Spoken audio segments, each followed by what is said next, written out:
keyakinan kelas yang sudah kita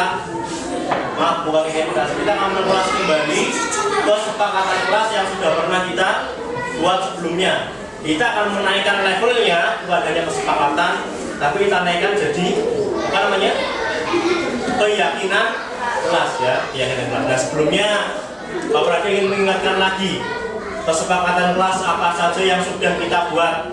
Nanti caranya satu persatu maju, kemudian tuliskan.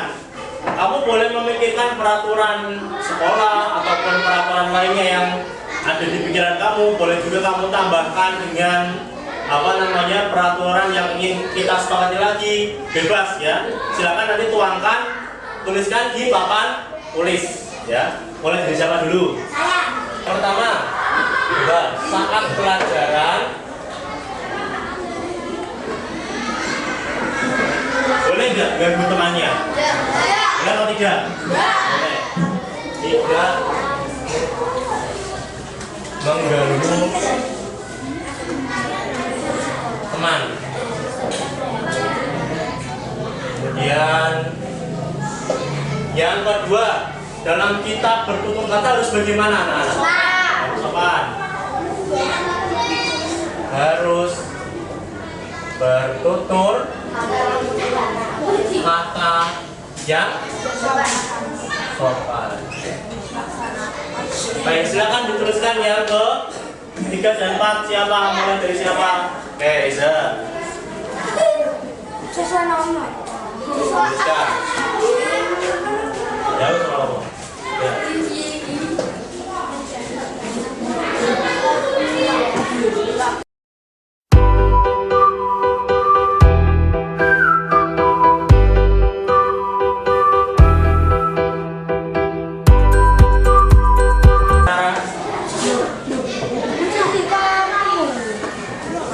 Siapa? Oh iya, Jessica, silakan.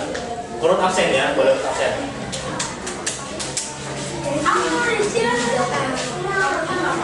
Yang keempat.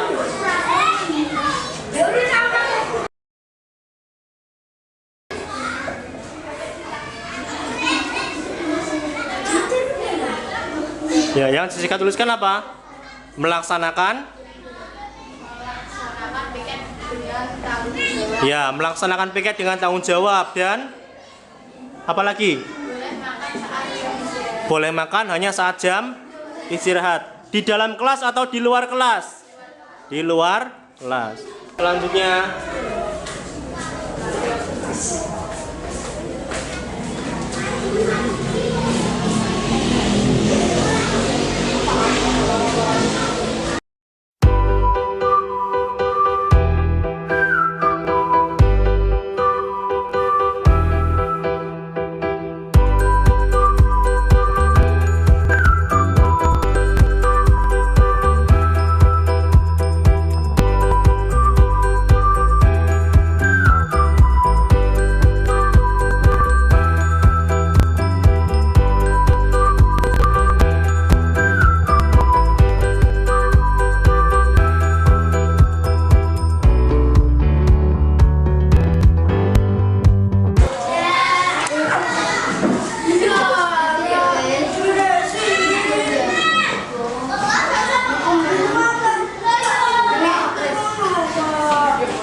nah, boleh nggak datang terlambat?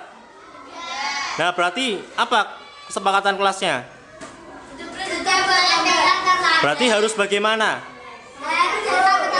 Siapa yang mau menuliskan? Ya, silakan Vera. Tambahkan satu lagi.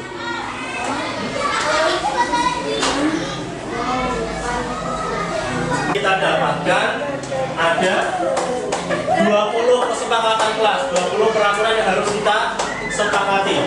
Tapi kalau kita mendengar kata tidak boleh ini, tidak boleh itu, sepertinya terasa kurang nyaman ya. Itu yang kalau ada kata-kata tidak boleh, jangan, itu namanya kalimat positif atau negatif?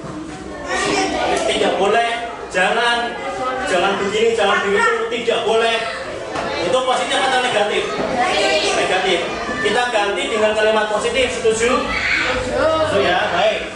Yang tidak boleh misalnya nih, saat pelajaran tidak mengganggu teman. Berarti sebaliknya apa ini? Kalau kita tambahkan kata tidaknya. Tidak boleh mengganggu teman. Ya, kata tidak boleh kita ganti dengan apa?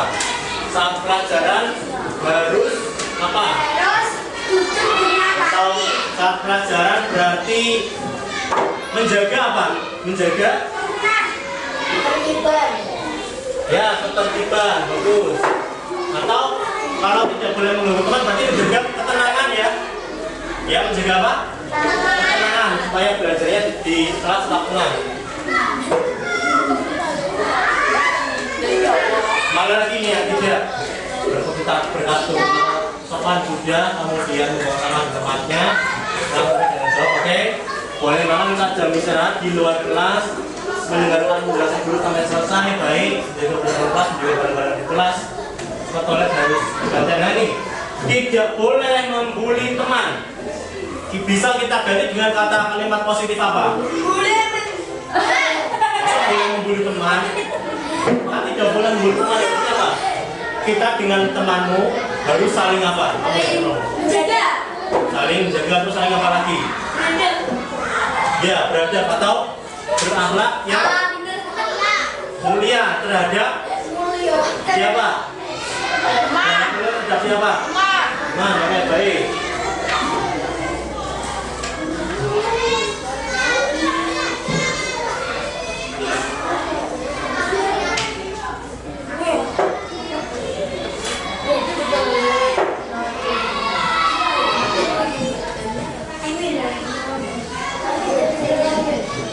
Terus menjaga sikap yang baik di dalam atau di luar kelas, bagus. Mengerjakan ulangan dengan jujur, mengerjakan tugas tepat waktu, tidak boleh tidur di dalam kelas. Masa dari tidur di dalam kelas? Siapa ini? Masa boleh tidur di dalam kelas? Boleh atau tidak? Tidak boleh. Tapi kalimatnya kita berganti bagaimana ya? Kemudian juga tidak boleh membolos.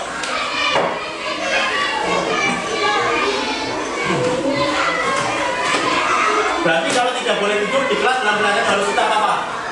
Dalam belajar harus tetap fokus ya, fokus dalam belajar. Kita fokus ketika belajar ya.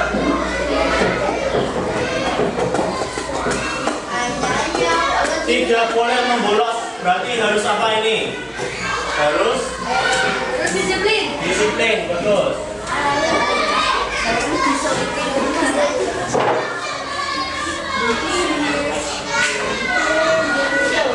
Waktu istirahat 15 menit, jam sekolah harus tetap berada di area sekolah, bagus.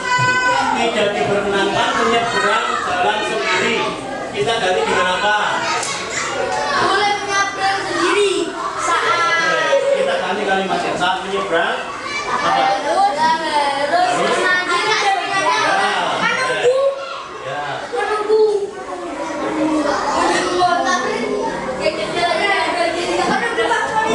Menyeberang jalan harus dibantu ya.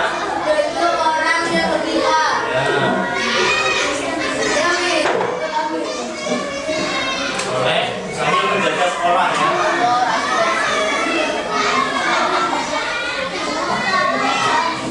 Orang satu. Harus izin ketika tidak masuk sekolah ataupun sudah pulang sekolah sudah kemudian harus datang tepat waktu. Baik, nah kemudian menurut kalian ini sudah cukup atau perlu ditambahkan lagi? Kalau sudah cukup, kemudian kita golongkan semua peraturan ini, semua kesepakatan kelas ini kita ganti atau kita persingkat lagi dengan merah-merah apa di sini. Kita persingkat lagi dengan nilai-nilai kebaikan atau dengan nilai-nilai kebajikan. Berarti kan di sini saat pelajaran menjaga ketenangan, berarti yang namanya ketenangan harus apa ini? Tertib, bagus. Ketertiban ya. Baik. Bertutur kata yang sopan berarti apa ini? Kesopanan. Ketertiban, kesopanan. membuang sampah di tempatnya berarti apa ini? Kayaknya apa? Ya. Kalau beruntung kata yang sopan itu sopanan, berarti membuang sampah di tempatnya berarti nilai apa ya? Kebersihan. Kebersihan. Terus. Ya, kebersihan. Selanjutnya, melaksanakan piket dengan tanggung jawab, berarti nilainya adalah tanggung jawab.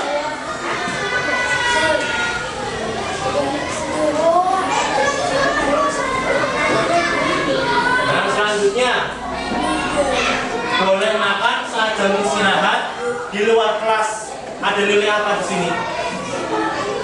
Ketertiban juga ya? Apa ya? Ketertiban.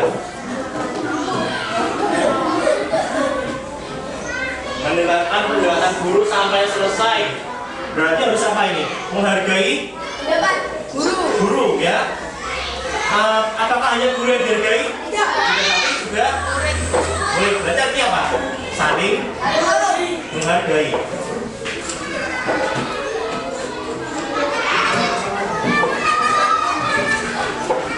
Saling menghargai. Selanjutnya, ini menjaga kebersihan juga nilai kebersihan sudah tadi ya.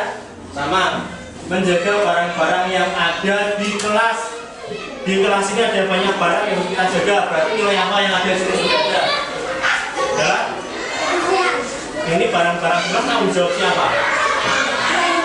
Tanggung jawab siapa? Kita semua. Berarti nilai tanggung jawab.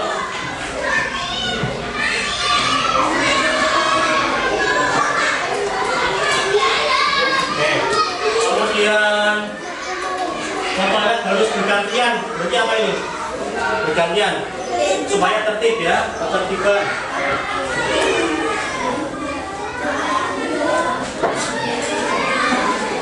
Berakhlak mulia terhadap teman. Saling apa ini?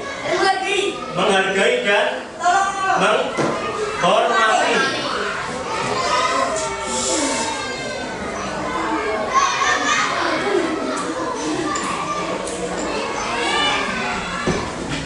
Kemudian menjaga sikap yang baik di dalam dan di luar kelas. Ini juga sama ketertiban ya. Mengerjakan ulangan dengan jujur. Nilai apa di sini? Kejujuran. Kejujuran.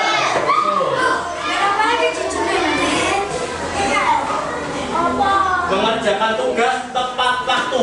Benar apa? Tepat waktu. Namanya apa? Tepat waktu. Disiplin.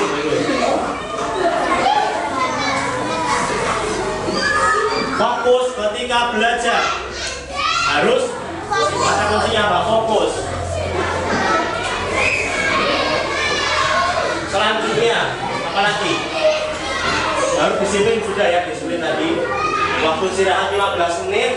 Kemudian selama jam sekolah harus tetap berada di sekolah. Ini sudah termasuk nilai disiplin, sudah termasuk.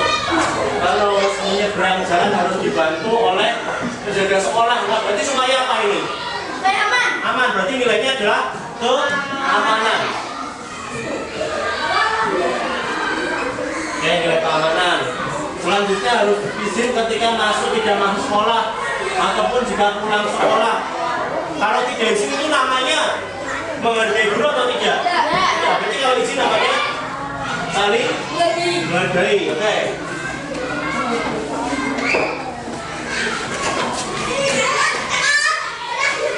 Saling menghargai dan harus datang tepat waktu, ini termasuk disiplin. Nah, sekarang Pak Prada minta kalian untuk mencatat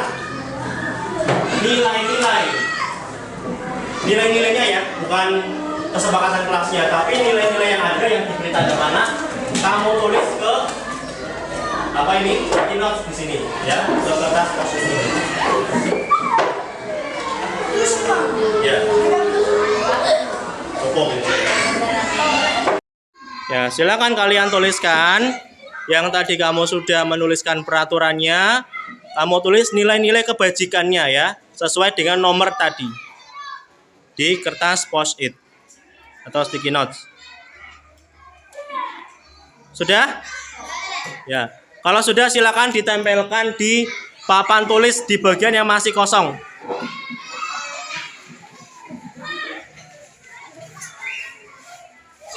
Ya, yang masih kosong gitu.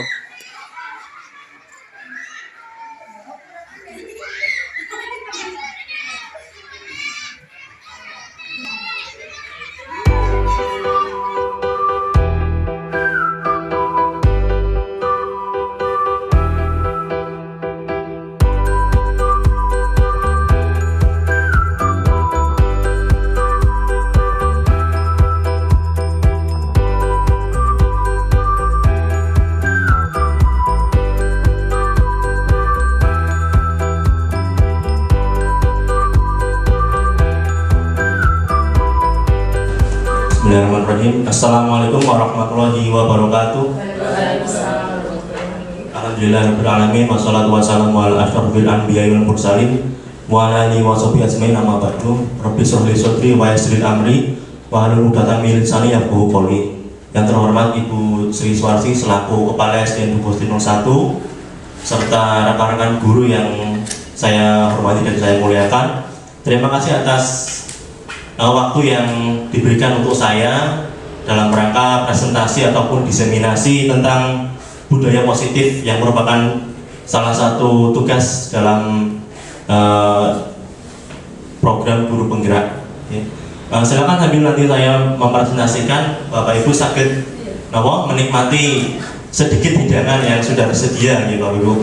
Rasane nopo niku mboten semaneng, ya kita santai mawon. Ya, di sini saya ingin menyampaikan tentang budaya positif. Apa itu budaya positif?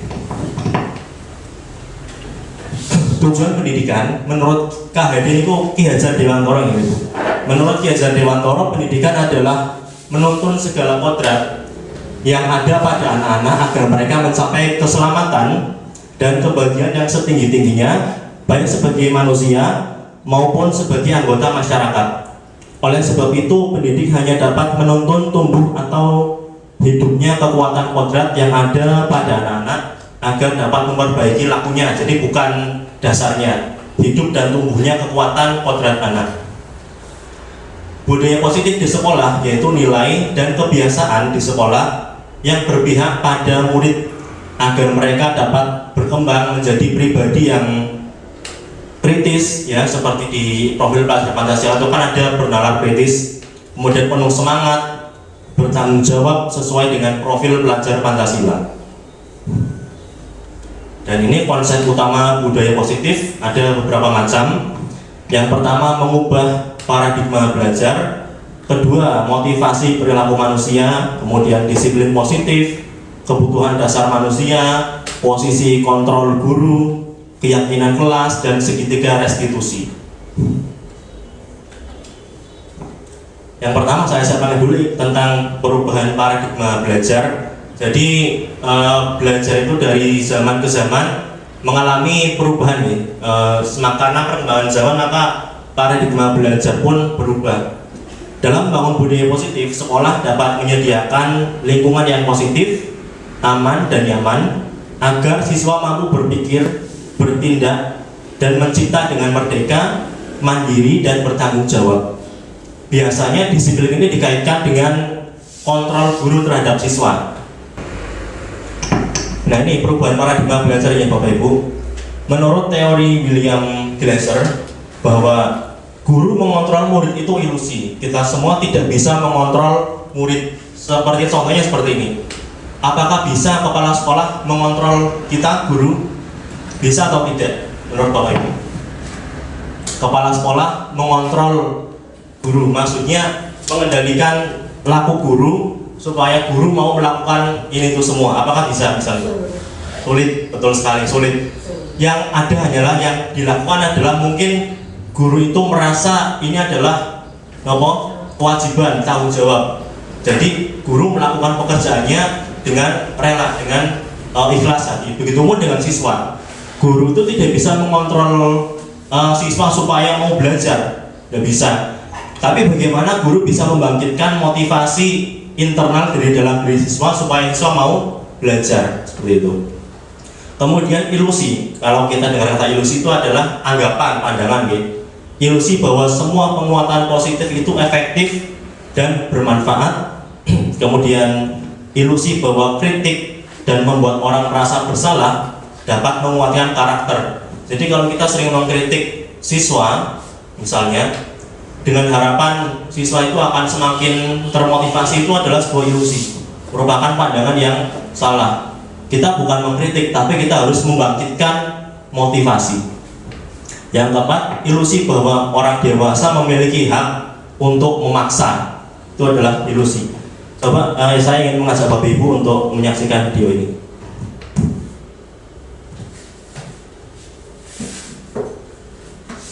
Ya, misalnya ini saya sedang pernah membuat video tentang bagaimana anak belajar untuk melakukan wawancara, untuk kaitannya itu dengan materi kalimat tanya dan dilanjutkan dengan wawancara.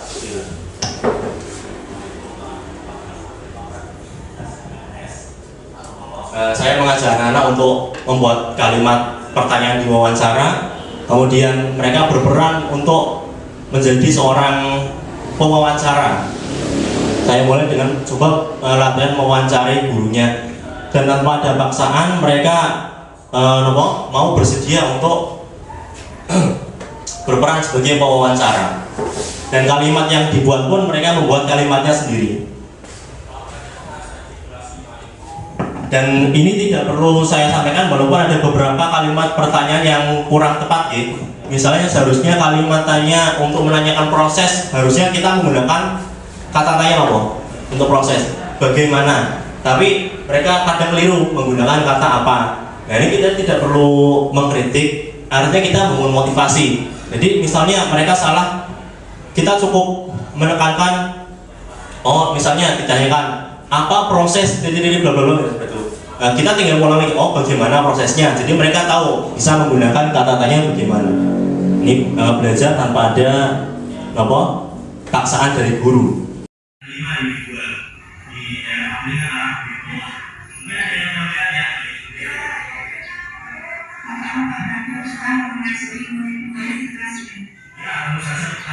Karena kalian semua anak yang mudah diatur, kalian semua anak yang baik, kalian semua ramah, rajin, dan juga tidak terlalu banyak membuat keributan.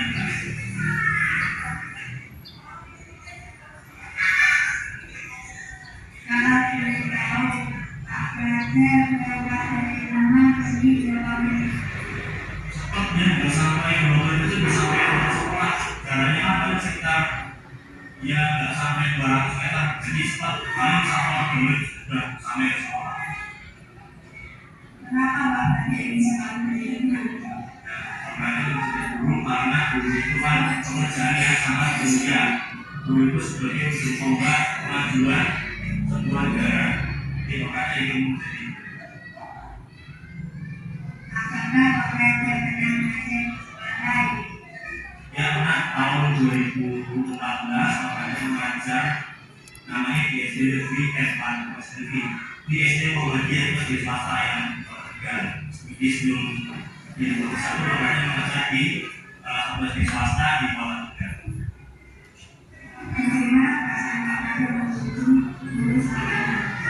Alhamdulillah bapaknya merasa senang dan merasa bangga karena bapaknya yang dari dulu kemudian bisa mencetak generasi seperti ini, generasi penerus bangsa yang harus memiliki karakter belajar.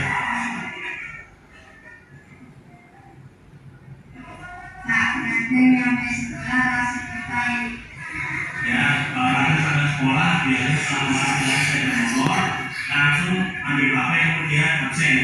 Jadi kalau kalian jangan apa-apa sampai sekolah langsung pegang HP, kalau pada mau selfie ya bukan, tapi dulu absen, jadi langsung absen. Oke, kalau lanjutkan.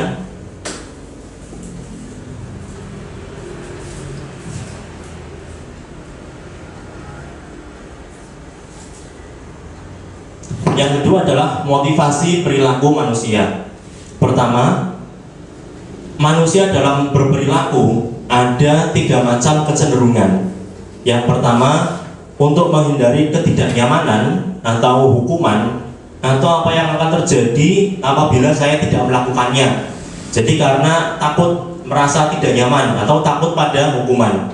Yang kedua, untuk mendapatkan imbalan atau hadiah ya, atau penghargaan dari orang lain. Kalau saya melakukannya maka akan saya mendapatkan ini. Dan yang ketiga, motivasi yang ketiga adalah untuk mendapatkan untuk menghargai dirinya sendiri, yaitu untuk lebih meningkatkan motivasi dirinya atau untuk menghargai dirinya sehingga mereka mau melakukan tanggung jawabnya. Dan inilah yang dinamakan dengan motivasi internal. Menurut Bapak Ibu, yang lebih baik, yang paling baik itu motivasi yang mana? Apakah takut akan hukuman, ataukah motivasi mendapat imbalan, atau untuk menghargai diri sendiri? Jelas untuk menghargai diri sendiri. Misalnya kita sebagai guru dalam bekerja, kita tidak perlu bekerja itu karena takut kalau tidak bekerja akan disanksi. Tidak perlu juga kita bekerja dengan harapan kalau saya pekerjaannya baik maka saya akan mendapat hadiah atau imbalan misalnya. Tapi karena kesadaran kita sendiri, maka kita mau melakukan tanggung jawab kita sebagai seorang guru. Yang selanjutnya adalah disiplin positif. Disiplin ini berasal dari bahasa Latin yaitu disciplina, yang artinya belajar. Kata disiplin juga berasal dari akar kata yang sama dengan disiplin atau murid atau pengikut. Jadi zaman dulu disiplin itu artinya murid atau pengikut. Jadi disiplin tinggal mengikuti saja tanpa adanya paksaan. Kalau sekarang kan disiplin terkesan kalau tidak dilaksanakan maka akan ada sanksi seperti itu ya. Biasanya kan ada disiplin ASN disertai dengan sanksi-sanksinya seperti itu. Padahal akar katanya dari dulu itu disiplin adalah tinggal ngikut saja seperti itu. Untuk menjadi seorang murid atau pengikut, seseorang harus paham betul alasan mengapa mereka mengikuti suatu aliran atau ajaran tertentu, sehingga motivasi yang terbangun adalah motivasi intrinsik, bukan motivasi ekstrinsik. Disiplin diri dapat membuat seseorang menggali potensinya menuju pada sebuah tujuan, sesuatu yang dihargai dan bermakna. Disiplin adalah kemampuan memerintah diri sendiri dalam mengontrol dan menguasai diri untuk memilih tindakan yang mengacu pada nilai-nilai yang kita hargai dengan penuh tanggung jawab tanpa perintah orang lain ya. Ini pun kalau kita terapkan pada siswa kita, pada murid kita, artinya siswa yang merdeka atau murid yang merdeka itu mereka tidak perlu harus diperintah untuk melakukan tanggung jawabnya, tapi mereka perlu melakukan atas kesadaran atas tanggung jawab mereka sendiri. Nilai-nilai yang kita hargai adalah nilai kebajikan atau sifat positif manusia yang merupakan tujuan mulia yang ingin dicapai setiap individu, yaitu nilai-nilai dalam profil pelajar Pancasila. Ini saya juga ingin menunjukkan video lagi.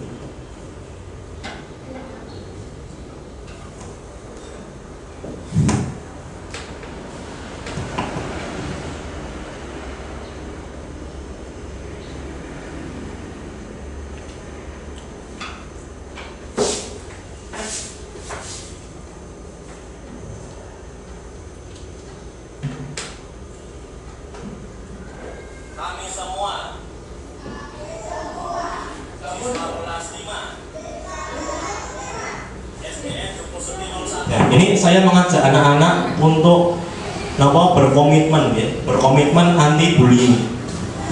Kami semua adalah saudara.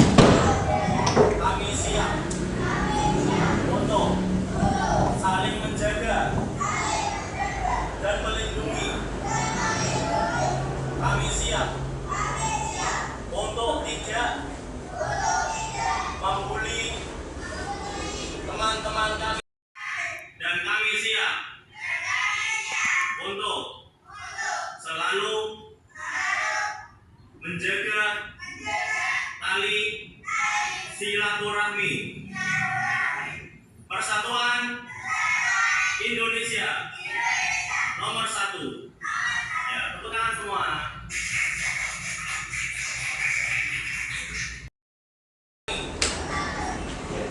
Ini saya mengajak anak-anak untuk membuat komitmen anti bullying berkaitan dengan beberapa waktu yang lalu kan kita sering sekali mendengar adanya peristiwa bullying bahkan atau perundungan ya. Bahkan perundungan itu tidak hanya dilakukan dari siswa ke siswa lainnya, tapi guru pun jadi korban perundungan oleh siswa. Di Demak itu apa? Guru dibacok oleh siswanya, itu kan jelas hal yang sangat mengerikan. Setelah itu kemudian muncul lagi berita di Cilacap atau di mana itu ya, yang sangat membuat kita miris kalau kita melihat videonya. Beberapa hari kemudian juga muncul lagi perundungan yang dilakukan siswa sesama siswa, dan ironisnya lagi dilakukan di depan masjid, tempat ibadah, tapi malah digunakan untuk membuli, untuk menganiaya anak yang lain. Dan ini saya mengajak anak-anak untuk membuat komitmen bersama. Jadi disiplin di sini bisa diinternalisasikan ke dalam diri anak masing-masing. Kalau mereka membuat komitmen bersama, pernyataan bersama, diharapkan itu akan masuk ke dalam jiwa anak, sehingga mereka punya kesadaran untuk saling menjaga dan melindungi.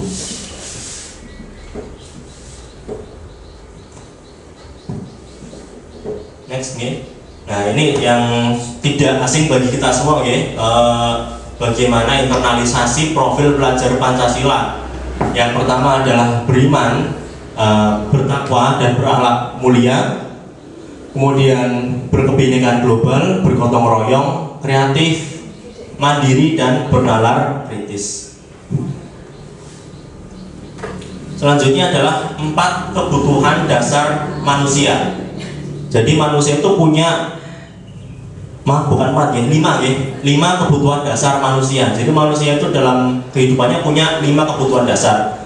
Yang pertama, kebutuhan untuk bertahan hidup. Ini apa saja ya kira-kira ya? Mendasari kebutuhan makan, minum, makan dan minum jelas ya. Kemudian kesehatan dan lain sebagainya. Kemudian merasa diterima atau merasa dihargai atau merasa dicintai. Yang ketiga adalah kebebasan, keempat kesenangan, dan yang kelima penguasaan. Saya ingin menunjukkan video, kira-kira nanti menurut ibu-ibu ini termasuk kebutuhan hidup yang mana?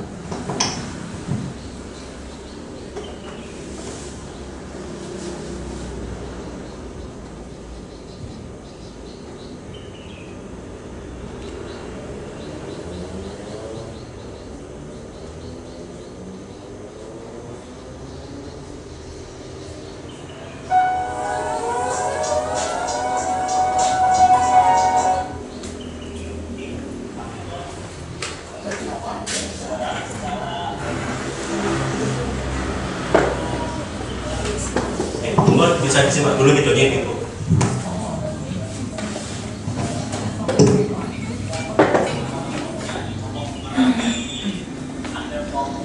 Itu sih.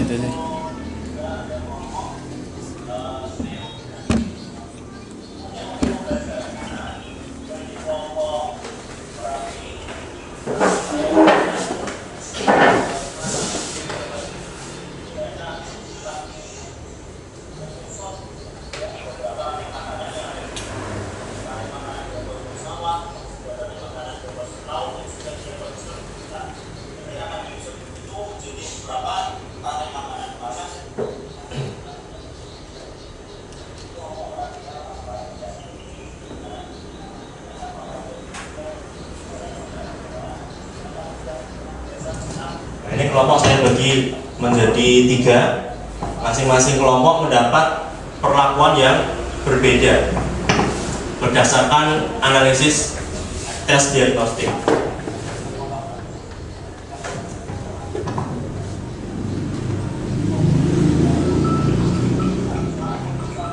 Untuk yang kelompok Merapi, saya berikan gambar rantai makanan yang kemudian mereka susun. Ini rantai makanan ya.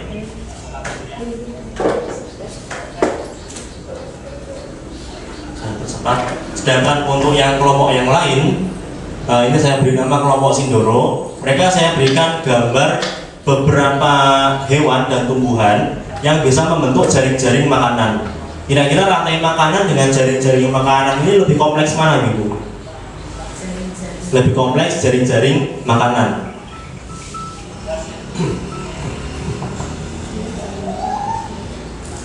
Dan untuk yang kelompok yang ketiga ini, mereka sengaja saya beri perlakuan yang berbeda juga dengan teman-temannya yang lain.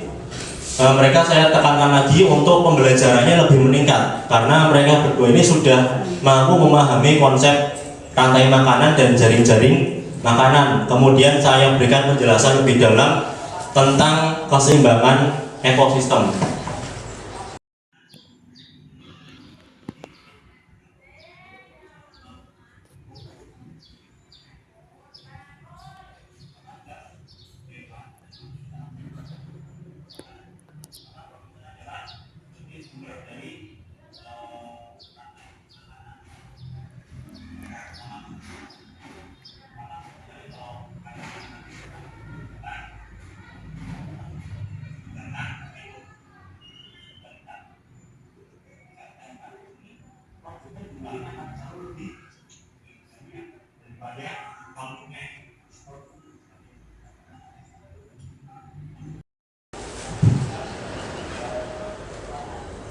Nah, diingatkan Bapak Ibu berkaitan dengan yang ini, kebutuhan dasar manusia.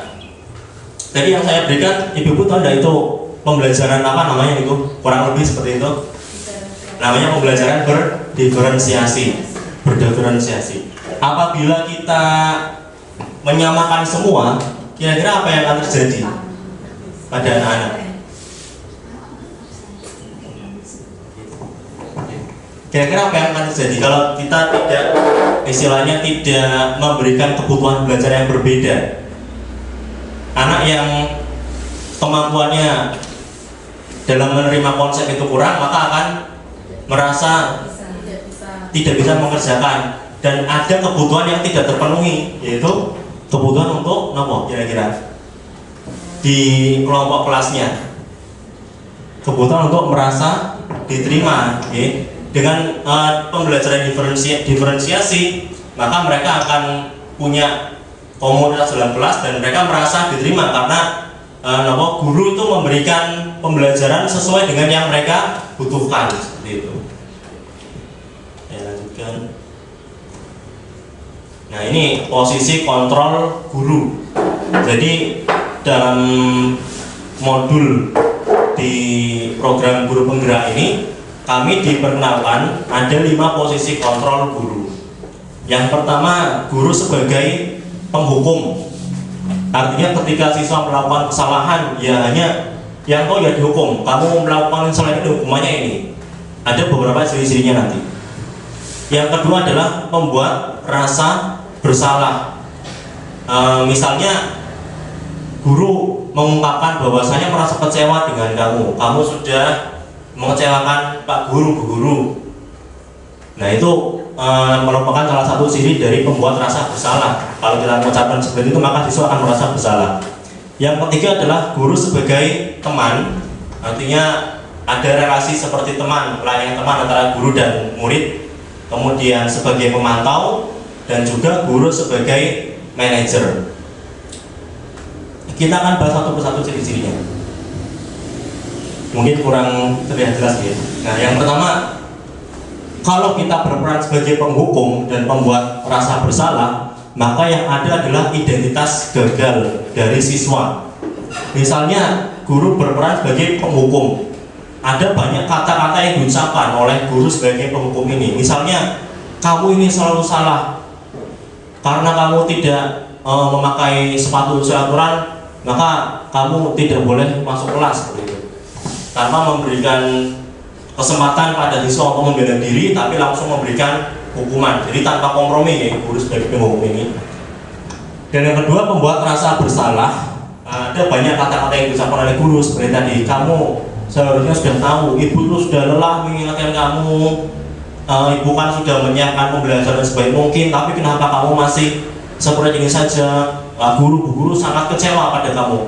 Nah, ini kata-kata yang membuat siswa merasa bersalah. Dan dari kedua ini, apabila sebagai penghukum dan membuat rasa bersalah, maka akan membuat identitas gagal pada diri siswa. Dan yang selanjutnya adalah posisi teman dan sebagai pemantau. Kita bahas dulu yang mulai dari teman. Ada identitas berhasil tapi kontrolnya dari luar, bukan motivasi intrinsik, melainkan motivasi ekstrinsik. Misalnya guru berperan sebagai teman, terlihat dekat dengan siswa. Akan tetapi Nah, di sini perkataannya adalah ayolah lakukan demi ibu, masa kamu nggak mau? Atau mungkin memberikan semacam pemakluman pada siswa, ya sudah untuk kali ini tidak apa-apa, tapi lain kali tolong bla bla bla seperti itu. Itu ciri-ciri guru yang memposisikan diri sebagai teman. Hanya saja ada kelemahan kalau kita memposisikan diri sebagai teman.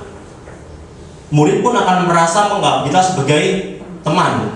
Apa akibatnya ibu? Kalau murid menganggap kita pun sebagai teman. Saya pernah mengalami. Bisa berani sama guru, betul. Tidak menghargai leres. Dan di bawah guru kira-kira akan jatuh, akan turun. Bukan di bawah guru. Nah, mungkin Bapak Ibu pernah ingat ya, atau masih ingat beberapa waktu yang lalu pernah viral itu kata-kata jargon ini, kamu nanya seperti itu. Nah, ketika saya memposisikan diri sebagai teman, saya ini kan serius menanyakan tentang pelajaran pada anak. Ketika saya bertanya, coba kamu tahu nggak apa yang dimaksud dengan misalnya keseimbangan ekosistem seperti itu. Nanti ditanyakan, kamu nanya gitu. Ini gimana ya? Nanya serius malah dibaliknya kamu nanya dengan kata-kata yang saat itu viral ya. Nah, ini saya sampaikan, ya baiklah untuk kali ini tidak apa-apa kamu bicara berani seperti itu. Tapi saat kamu bicara dengan orang yang lebih tua, kamu nggak boleh menggunakan kata-kata seperti itu. Ingat, kita semua punya adab, punya akhlak pada orang yang lebih tua. Tolong jangan diulangi lagi. Ya, saya ingatkan seperti itu. Nah, itu kelemahan apabila kita memposisikan guru sebagai teman ya. Jadi anak itu atau murid itu gampang juga memposisikan dirinya sebagai teman, berasa biasa saja seperti itu. Padahal harusnya guru itu punya wibawa. Nah, saat kita memposisikan diri sebagai teman, ada beberapa kelemahannya. Salah satunya yaitu akan menjadikan siswa itu kecewa apabila ketika suatu saat gurunya melakukan suatu tindakan disiplin. Misalnya ya, ketika guru harus melakukan tindakan disiplin yang sudah jadi program sekolah, mau tidak mau guru harus menunjukkan ketegasannya. Nah, ketika siswa yang jadi teman itu merasa aman, nggak apa-apa, paling juga nanti ada Pak ini, ada Bu ini, tenang saja. Nah, ketika guru kemudian menunjukkan ketegasannya, maka siswa itu akan kecewa, merasa begini loh, saya kira Bapak atau Ibu guru teman saya, ternyata masih juga melakukan tindakan disiplin, nah seperti itu. Nah, itu kelemahan dari posisi guru sebagai teman. Dan outputnya dari siswanya sendiri nanti akan menjadikan anak yang lemah, tidak mandiri dan tergantung, ketergantungan pada guru yang dianggap sebagai teman itu. Itu salah satu kelemahan posisi kontrol guru sebagai teman. Dan posisi kontrol selanjutnya adalah pemantau. Jadi guru yang jadi pemantau itu punya senjata akurat. Biasanya senjata akuratnya adalah data. Kalau datanya itu, kamu melakukan pelanggaran apa konsekuensinya seperti itu. Tinggal ditanyakan, maka langsung akan ada konsekuensi dari tindakan siswa yang dilakukan atau kesalahan siswa yang dilakukan, tanpa memberi kesempatan pada siswa untuk menggali apa yang seharusnya siswa lakukan dari satu kesalahannya. Tapi guru sudah punya catatannya, pelanggarannya di kolom sebelah kiri, nanti konsekuensinya di kolom sebelah kanan. Itu biasanya guru sebagai pemantau. Dan untuk posisi guru sebagai pemantau ini langsung menanyakan pada siswa tentang peraturan yang sudah disepakati. Guru yang jadi pemantau ini biasanya menitik beratkan pada sanksi atau hadiah untuk muridnya.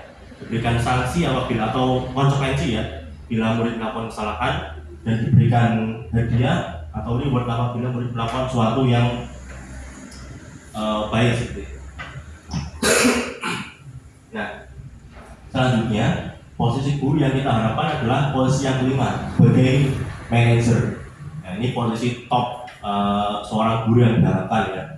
Nah, biasanya guru akan lebih berpihak pada murid. Misalnya apabila murid melakukan kesalahan, maka guru mengajak murid itu untuk berbicara berdua, kemudian mengajukan beberapa pertanyaan yang dikatakan antara lain, apa yang kita yakini, apa yang kita sepakati, apa yang bisa kamu kerjakan, apa yang bisa kamu lakukan untuk memperbaiki masalah ini, atau apa yang bisa kamu lakukan supaya kejadian ini tidak terulang lagi. Dan guru sebagai manajer ini akan menguatkan pribadi murid meletakkan dirinya sebagai individu yang positif dalam dunia berkualitas. Selanjutnya, untuk guru yang memposisikan diri sebagai manajer akan menghasilkan output siswa yang mengevaluasi diri, bagaimana cara memperbaiki diri. Jadi guru akan mampu memotivasi siswa untuk terus memperbaiki dirinya dari motivasi internal siswanya sendiri, tanpa ada pengaruh atau paksaan dari luar atau secara ekstrinsik. Jadi ini akan menimbulkan satu motivasi internal atau intrinsik pada diri siswa apabila kita mampu memastikan diri kita sebagai seorang manajer. Dari jalan beda, mana ini pun seneng, terutama dari isinya nasi makan. Saya lanjutkan. Kemudian nomor misalnya mengajak siswa untuk meyakinkan bahwa kita semua bisa melalui masalah ini. Kira-kira apa yang kamu perlukan? Kamu ikut gak dengan keyakinan kelas kita dan memberikan solusi. Solusi itu pun solusi yang sekiranya siswa bisa memikirkan sendiri bagaimana tindak lanjut selanjutnya atau bagaimana upaya perbaikan dari siswa supaya kejadian seperti ini tidak terulang lagi. Dan guru sebagai manajer pun memberikan alternatif atau solusi apabila ada pihak lain yang dirugikan. Jadi misalnya saya pernah melakukan praktek itu, misalnya saat guru kelas kemudian ada acara di luar misalnya yang harus meninggalkan kelas, maka guru pun menitipkan tugas pada guru yang lain. Nah ternyata saat guru yang dititipi itu memberikan tugas, ada beberapa anak yang tidak mau mengerjakan. Mungkin guru itu pun akan merasa kecewa, sakit hati ataupun marah. Dititipi tugas kok anak ini nggak mau mengerjakan dan sebagainya. Nah, maka dalam posisi guru sebagai manajer itu tidak hanya menawarkan solusi pada siswa, tapi siswa juga harus mengganti rugi apa yang sudah dia lakukan. Nah, misalnya, tapi kan kemarin misalnya guru yang kemarin dititipi tugas oleh Pak Guru kan sudah berusaha sebaik mungkin supaya kamu mengerjakan tugas, tapi kamu tidak mau. Kira-kira apa yang harus kamu lakukan? Mungkin guru itu merasa kecewa seperti itu. Nah, nanti siswa bisa menjawab, baiklah saya akan meminta maaf, misalnya seperti itu.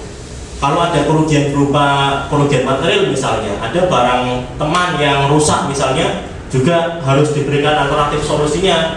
Nah, kira-kira kamu gimana nih? Temanmu itu rugi loh, misalnya tempat pensilnya rusak, apa yang bisa kamu lakukan? Nah, itu yang bisa dilakukan posisi kontrol guru sebagai manajer. Yang selanjutnya adalah keyakinan kelas. Jadi keyakinan kelasnya adalah nilai-nilai kebajikan atau prinsip-prinsip universal yang disepakati bersama secara universal terlepas dari perbedaan agama, suku, negara, dan bahasa. Menurut Gosen pada tahun 1998, suatu keyakinan kelas atau suatu keyakinan akan lebih memotivasi seseorang dari dalam atau intrinsik. Seseorang akan lebih bersemangat untuk mengikuti peraturan. Aman. Ketik jalan nanti. Ketiknya jalan. Ini keyakinan kelas diambil dari peraturan kelas yang kemudian dijadikan kesepakatan bersama, kemudian menjadikan keyakinan kelas, kemudian itu akan diharapkan bisa memberikan atau menjadikan lingkungan kelas menjadi lingkungan yang positif, dan di lingkungan sekolah bisa menjadi budaya positif.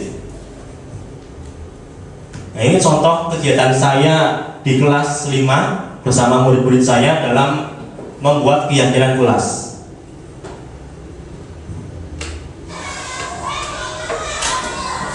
Jadi yang pertama ini saya meminta anak-anak untuk mengingat kembali peraturan-peraturan di sekolah, kemudian mengulas kembali kesepakatan kelas yang sudah pernah kita buat.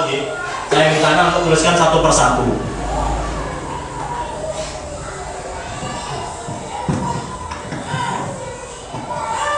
Ya, selanjutnya secara bergantian mereka semua menuliskan apa saja yang sudah pernah kita sepakati bersama, peraturan apa yang kamu ingat.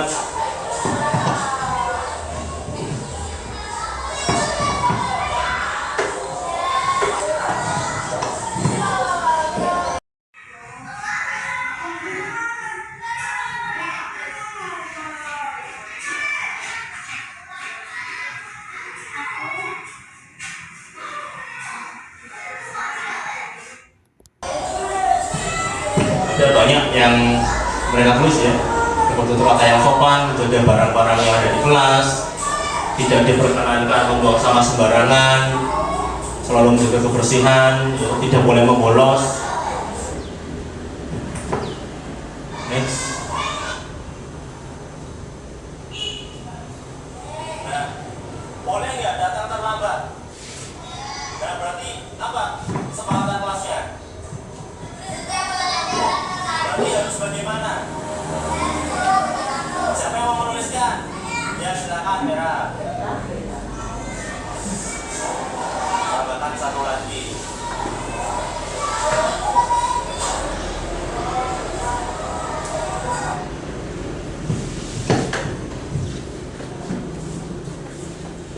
Yang selanjutnya,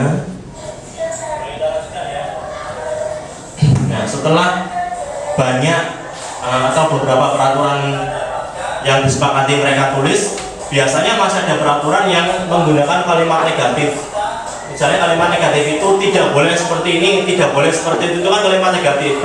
Hanya saja kalau kita menggunakan kata tidak boleh, jangan, itu kan terkesan sepertinya kurang efektif ya. Jadi kita mengubah kalimat negatif menjadi kalimat positif. Misalnya begini, tidak boleh membuang sampah sembarangan, itu kalimat negatif. Bagaimana kalimat positifnya? Membuang sampah pada tempatnya.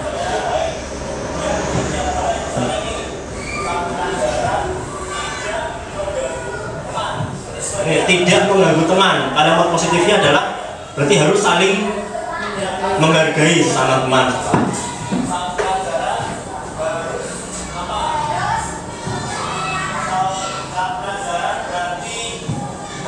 Kita berikan pancingan seperti itu pun anak-anak otomatis terpikirkan dan mereka sampaikan.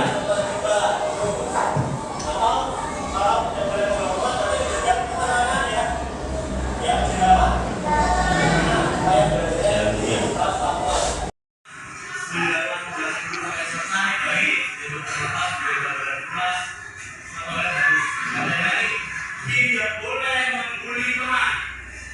Bisa kita dari kalimat positif apa? Membuli teman.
Nah, selanjutnya dari kalimat-kalimat positif tadi kita persingkat lagi. Kita yang pertama tadi menulis peraturan, yang kedua mengubah kalimat-kalimat negatif menjadi kalimat positif.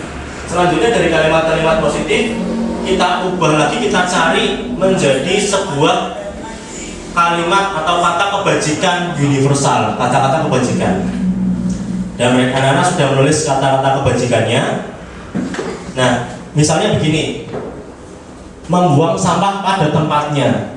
Nah, itu nilai kebajikannya atau nilai kebaikannya apa? Berarti disiplin ataupun kebersihan. Kemudian datang tepat waktu, kedisiplinan. Misalnya kemudian misalnya tadi bergantian ke toilet, misalnya bergantian ke kamar mandi. Jadi nilainya adalah supaya apa? Suasana kelas menjadi tertib, ya, ketertiban atau kondusif seperti itu. Nah, ini ditempel nilai-nilai kebajikannya berdasarkan dari keyakinan kelas tadi atau kesepakatan kelas tadi, ditempel, ditulisi dengan nilai-nilai kebajikannya. Ada muncul beberapa nilai-nilai kebajikan. Yang tertuang adalah tanggung jawab, kebersihan, disiplin, ketertiban, keamanan, saling menghormati dan menghargai, serta kejujuran.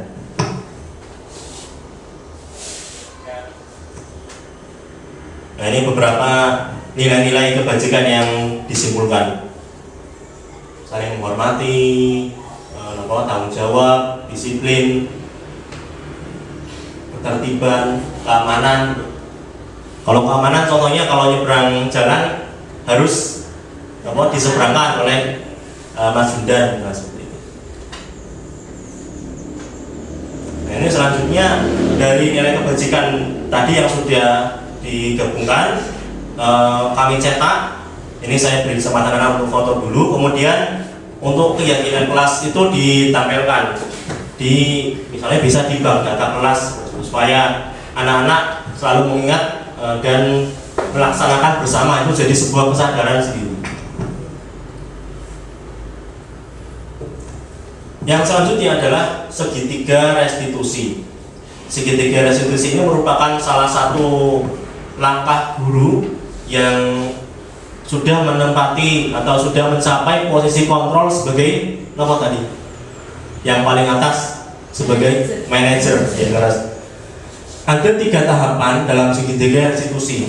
Yang pertama adalah menstabilkan identitas, yang kedua validasi tindakan yang salah, dan yang ketiga menanyakan keyakinan. Kembali lagi ke keyakinan kelas. Langkahnya bagaimana? Next, ya. Apa itu restitusi? Restitusi adalah proses menciptakan kondisi bagi murid untuk memperbaiki kesalahan mereka sehingga mereka bisa kembali pada kelompok mereka dengan karakter yang lebih kuat. Restitusi juga merupakan proses kolaboratif yang mengajarkan murid untuk mencari solusi untuk masalah mereka dan membantu murid berpikir tentang orang seperti apa yang mereka ingin jadikan, ya, atau mereka ingin menjadi orang yang seperti apa, dan bagaimana mereka harus memperlakukan orang lain. Langkah-langkah segitiga restitusi. Yang pertama, menstabilkan identitas. Ketika kita mengetahui ada siswa yang melakukan kesalahan, maka kita mengajak mereka untuk duduk bersama, berbicara dari hati ke hati. Misalnya begini, dalam masa identitas, nak, Pak Prada tahu, atau Pak Guru, Bu Guru tahu kamu melakukan kesalahan ini. Pak Guru, Bu Guru pun pernah melakukan kesalahan. Setiap orang itu pasti pernah melakukan kesalahan karena manusia, itu manusiawi. Nah, itu menstabilkan identitas. Setelah mengucapkan kalimat seperti itu, selanjutnya adalah memvalidasi tindakan yang salah. Misalnya dengan kalimat seperti ini, kamu pun pasti tahu, tapi semua orang gini, semua orang melakukan kesalahan itu karena ada alasannya. Nah, kamu pun melakukan kesalahan itu karena ada alasannya, pasti ada alasannya. Boleh nggak Pak Guru, Bu Guru tahu alasan mengapa kamu terlambat, atau mengapa kamu tidak masuk sekolah 2 hari berturut-turut, alasan mengapa kok kamu merugikan temannya, dan lain sebagainya. Nah, mereka ajak mereka untuk menceritakan alasan atas kesalahan yang mereka lakukan. Itu namanya validasi tindakan yang salah. Dan kemudian menanyakan keyakinan kelas. Kita bisa tanyakan, nah kalau kamu melakukan seperti ini, apakah ini sudah sesuai dengan keyakinan kelas yang sudah kita sepakati bersama? Nah, otomatis mereka akan menjawab tidak sesuai, belum sesuai. Kita tanyakan lagi, menurut kamu keyakinan kelas apa yang kamu langgar atau yang belum kamu lakukan? Nah, mereka bisa menjawab keyakinan kelas yang misalnya disiplin, misalnya seperti itu. Nah, kalau kita sudah mengetahui atau siswa sudah menjawab seperti itu, maka selanjutnya, nah berarti kamu masih ingat dengan keyakinan kelas kita. Nah, kita tanyakan lagi, kira-kira kamu punya nggak solusi untuk mengatasi masalah ini? Dan mereka akan terpancing lagi untuk mengatakan, ya Pak, kalau begitu saya tidak akan main HP sampai larut malam. Kalau gitu saya akan minta maaf pada teman saya dan mengganti kerugiannya, ya seperti itu. Ini tindakan menstabilkan identitas, ini tadi sudah saya sampaikan. Berbuat salah itu hal yang manusiawi, tidak ada manusia yang sempurna. Bapak Ibu pun pernah melakukan kesalahan, Bapak Ibu tidak tertarik untuk mencari siapa yang salah dan sebagainya. Yang selanjutnya adalah validasi tindakan yang salah. Misalnya, apa alasan kamu melakukan kesalahan ini, tadi sudah saya sampaikan juga. Dan kembali ke keyakinan kelas, menanyakan keyakinan kelas. Jadi keyakinan kelas itu berfungsi sebagai istilahnya tolak ukur ataupun kunci dari permasalahan siswa. Kalau kamu punya masalah ini, maka keyakinan kelas apa yang belum kamu laksanakan, yang belum kamu lakukan. Nah, saya ingin mengajak Bapak Ibu sedikit untuk melihat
Kalian masih ingat dengan kegiatan kelas kita? Apa ya kira-kira kegiatan kelas yang belum kalian terapkan? Kami juga mengerjakan tugas dari guru Pak. Nah itu kalian masih ingat? Kalian tahu nggak? Mungkin kemarin Bu Ana merasa kecewa, merasa sedih karena kalian tidak mau mengerjakan tugas, malah bermain di kelas. Kira-kira menurut kalian apa yang harus kalian lakukan supaya mengobati rasa kecewanya Bu Ana? Kami akan meminta maaf kepada guru. Minta maaf pada Bu Ana. Mungkin ada yang lain? Lain kali kami akan patuh kepada tugas ini. Nah, berarti kalian sudah tahu bahwa kita harus memegang teguh pada kegiatan kelas yang sudah kita sepakati ya. Ya Pak, kami akan berusaha bertanggung jawab. Ya, silakan balik ke kelas. Emil Denis kemarin kan kita sudah mempraktikkan segitiga restitusi ya. Nah, kira-kira menurut kalian bagaimana perasaan murid kalau diberlakukan seperti itu, atau setelah kalian mempraktikkan segitiga restitusi, menurut tanggapan kalian bagaimana perasaannya ini? Dari Emil dulu. Karena tidak dimarahi guru walaupun melakukan kesalahan yang membuat gurunya kecewa. Ya, baik. Jadi murid bisa merasa senang ya karena tidak perlu dimarahi guru, walaupun muridnya melakukan kesalahan yang membuat gurunya kecewa, tapi gurunya nggak perlu marah-marah. Kalau ini gimana perasaannya atau tanggapannya untuk kegiatan kemarin bagaimana?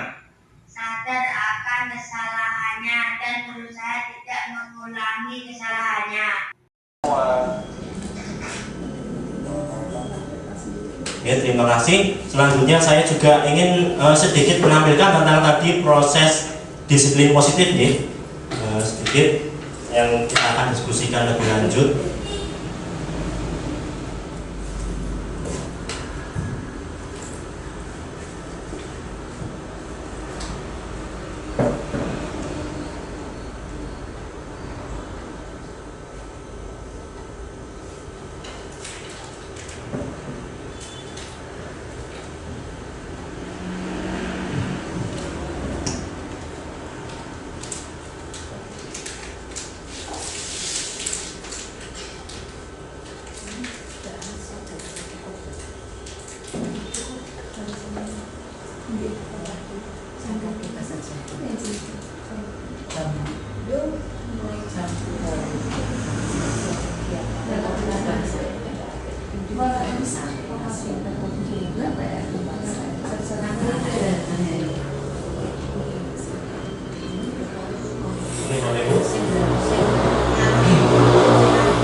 Kegiatan seperti ini yang merupakan disiplin positif.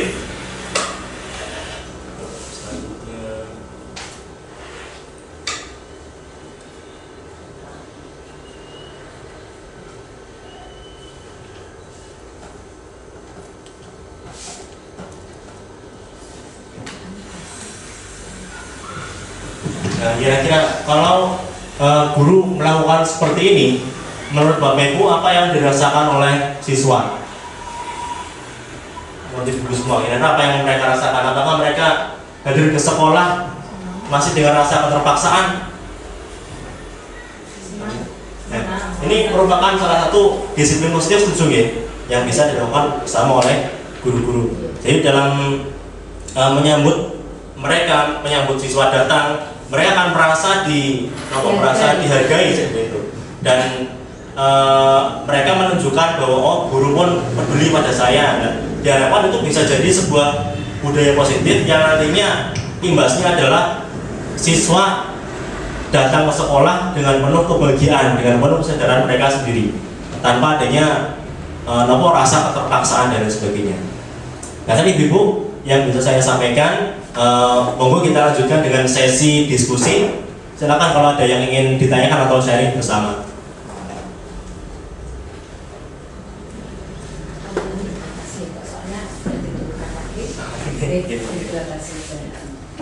Monggo.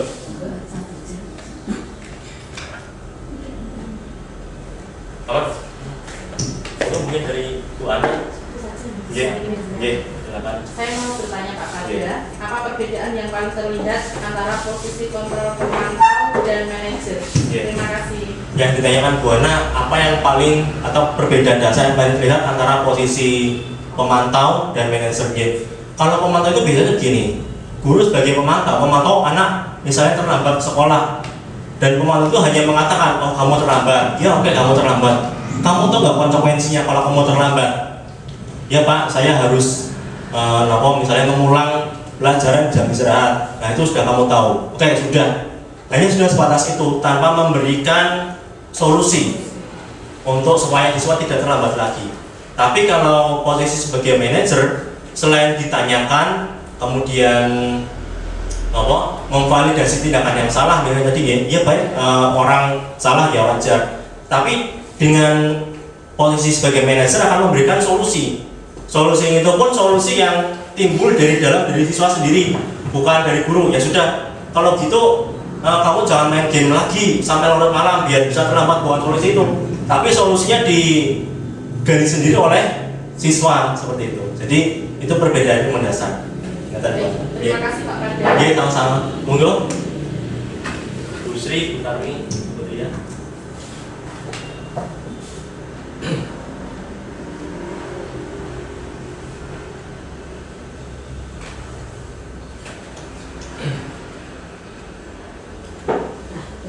Dari saya.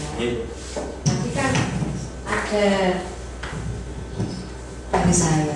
Tadi kan ada kesepakatan dan keyakinan itu loh Pak. Nah, ini saya mau bertanya, apakah itu ada perbedaannya antara kesepakatan dan keyakinan kelas? Terima kasih, ini pertanyaan yang sangat baik. Jadi ada beda antara kesepakatan dan keyakinan kelas. Kalau kesepakatan itu misalnya gini, datang ke sekolah tepat waktu, guru sepakat ya, siswa juga sepakat ya, kita semua sepakat ya, kita ke sekolah tepat waktu. Jadi kalau kesepakatan kelas nilai yang disepakati. Tapi kalau keyakinan kelas itu diambil dari nilai-nilai kebajikan atau nilai-nilai kebaikan. Misalnya satu kesepakatan kelas datang tepat waktu itu adalah nilai kebajikannya berarti kedisiplinan atau disiplin gitu. Misalnya lagi membuang sampah di tempatnya, maka nilai kebaikannya adalah kebersihan ya, seperti itu. Jadi kalau kelas itu lebih menuju pada kesepakatan bersama ya, yang perlu disepakati dengan kalimat yang panjang dan banyak, ada 1-20 kesepakatan. Tapi kalau keyakinan kelas itu dari kesepakatan kelas itu diubah kembali ke dalam nilai-nilai kebajikan. Ya, misalnya tadi membuang sampah pada tempatnya, nilai kebersihan. Nah, keyakinan kelas itu lebih pada nilai-nilai kebajikan dan lebih singkat lagi. Kalau kesepakatan kelas mungkin bisa banyak sekali ya, deret. Kalau keyakinan kelas hanya sekitar 4-7 nilai kebajikan, tapi mencakup di dalamnya juga keyakinan kelas seperti itu. Nah, kalau menyambung dari pertanyaan Bu Sutarmi tadi, selain menyambut siswa di depan kelas ya, bersama dengan siswa, di budaya positif di lingkungan sekolah juga bisa kita wujudkan. Selain itu adalah misalnya yang sudah pernah saya lihat di kelasnya Bu Ana, setiap hari itu sebelum mulai pelajaran ada membaca Asmaul Husna ya, itu juga merupakan budaya positif. Kemudian bisa kita lakukan juga beberapa menit sebelum pelajaran kita lakukan kegiatan literasi. Yang kegiatan literasi ini juga tidak hanya membaca buku, tapi bisa juga kita mengulas tentang kejadian-kejadian isu-isu yang terkini. Kemudian kita ulas bersama siswa, itu juga merupakan kegiatan literasi. Atau misalnya kita bisa tayangkan kejadian terkini di Palestina misalnya ya, yang saat ini sedang sangat membara situasinya. Nah, lalu kita ulas bersama siswa, itu juga merupakan kegiatan literasi. Kemudian apa lagi? Karena di sekolah kita ini mayoritas beragama Islam ya, kita bisa melakukan budaya positif juga. Misalnya setiap hari tertentu sebelum pelajaran membaca bersama-sama Al-Quran. Dan ada banyak sekali kegiatan budaya positif yang bisa kita lakukan, bisa kita tumbuhkan. Dan ini tentunya juga butuh kolaborasi yang baik antara guru dan kepala sekolah gitu. Ya, monggo yang mau bertanya lagi. Ya, cukup ya. Kalau begitu saya ucapkan terima kasih banyak atas perhatian Bapak Ibu semua. Mohon maaf apabila ada kesalahan-kesalahan kata dalam bertutur kata. Terima kasih atas perhatiannya. Wassalamualaikum warahmatullahi wabarakatuh.